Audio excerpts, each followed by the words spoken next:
Hello mes boss, bienvenue dans cette nouvelle vidéo, les minutes justes.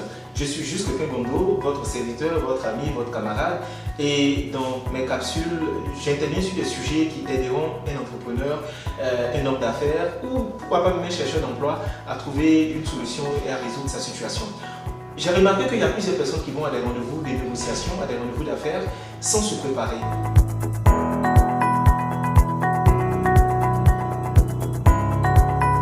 Beaucoup de personnes n'ont pas compris que la négociation ne commence pas par l'étape où on est assis face à face et on fait argument contre argument. Ce n'est pas par là que ça commence. Normalement, il y a trois grandes étapes qui jalonnent une négociation. Il y a d'abord l'étape de la préparation, il y a l'étape même de la proposition et il y a l'étape maintenant de la discussion. Mais j'ai constaté que beaucoup de personnes se concentrent sur la dernière étape, c'est-à-dire l'étape de la discussion. Et très souvent, quand ils arrivent, ils n'ont pas les arguments qu'il faut, ils ne sont pas préparés en conséquence, et souvent, ils finissent par ressortir avec ce qu'ils n'ont pas prévu. Est-ce que vous voyez? Il y avait comme ça, pour vous expliquer l'anecdote, nous sommes partis à un entretien d'embauche. J'étais avec environ 200-300 personnes, c'était vraiment dans un grand espace. Malheureusement, il y a certaines personnes qui sont venues dans la salle qui ne savaient même pas quel était le cahier des charges de l'entreprise où ils venaient pour pouvoir postuler. Et ça, c'est les erreurs que les gens commettent. Donc, ils se sont retrouvés en face de la personne pour négocier. Le monsieur lui pose des questions sur l'entreprise où il prétend vouloir travailler, il n'est pas capable de répondre. Et tout ça, c'était une erreur de préparation. Donc, la première étape de toute négociation, c'est la préparation. Qu'est-ce que j'entends par la préparation? Vous devez savoir à qui j'ai affaire. Quand je dis à qui, c'est l'identité face à laquelle vous serez en train de discuter. Il faut déjà savoir c'est qui, qu'est-ce qu'il va faire, qu'est-ce qui l'intéresse. Il faut déjà comprendre ça. Il faut savoir dans quel environnement est-ce qu'on va se retrouver tout de suite. Est-ce que l'environnement est propice ou pas? Il faut savoir comment est-ce que je dois m'habiller pour les présenter. Parce qu'il y a des tenues qui sont des véritables handicaps à la négociation. Quelle forme de négociation va se faire? Est-ce que c'est téléphonique? Est-ce que c'est en face d'une personne? Est-ce que c'est par mail? Comment est-ce que je négocie? Ces détails-là sont vraiment importants. Donc vous devez préparer ça. Vous devez mettre toutes les armes de vos côtés afin que quand vous allez finir de discuter, vous puissiez bien sûr déboucher sur une entente ou un marché qui sera conclu. Donc vous devez absolument bien vous préparer.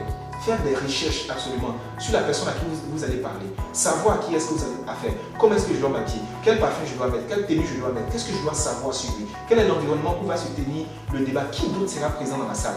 Ce sont des détails qui sont importants. La deuxième étape dans la préparation d'une négociation, c'est la conception. Ou on va dire la proposition. Est-ce que vous voyez? Parce que vous devez comprendre qu'est-ce que je propose. Quelle est la valeur ajoutée de ma proposition. Et surtout, et si on me dit non, qu'est-ce que je dis? Parce qu'il faut déjà préparer les objections. Parce que la vraie négociation commence par les objections. Ce n'est pas quand on dit oui, qu'il y a négociation. Non, il faut que vous arriviez, il faut que le gars réagisse allant dans le sens contraire. Donc, avant de partir, tu dois savoir d'abord qu'est-ce que moi je propose. Ça, c'est un.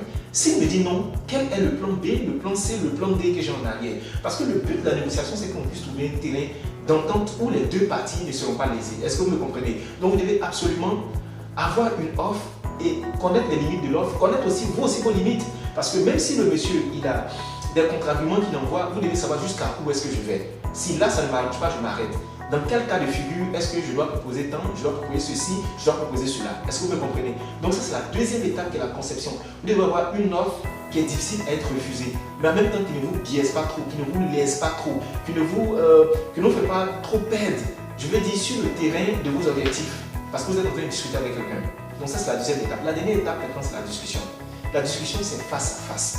Donc là maintenant la discussion, quand vous avez fait une bonne préparation, quand vous avez une offre qui est bien faite, la discussion normalement doit bien se passer. Mais vous devez comprendre quand vous allez négocier qu'il y a plusieurs cas de figure. Mais vous devez mettre tous les arguments de votre côté afin que la négociation puisse déboucher sur ce qui vous arrange. J'ai vu des personnes aller à des négociations où elles n'avaient même pas le document qu'elles recherchaient. Dernièrement, je suis en train de dire ça. Il y a une dame qui est venue me voir pour une négociation pour une campagne publicitaire qu'on devait faire. Elle arrive, elle a oublié son ordinateur, elle a oublié le document sur lequel elle doit s'inspirer. Elle m'a donné des informations à la volée. Elle m'a conduit à aller sur les sites pour aller chez les infos. Ça, c'est pas bon parce que là, la personne déjà se présente comme quelqu'un qui est amateur, qui ne maîtrise pas son domaine d'activité.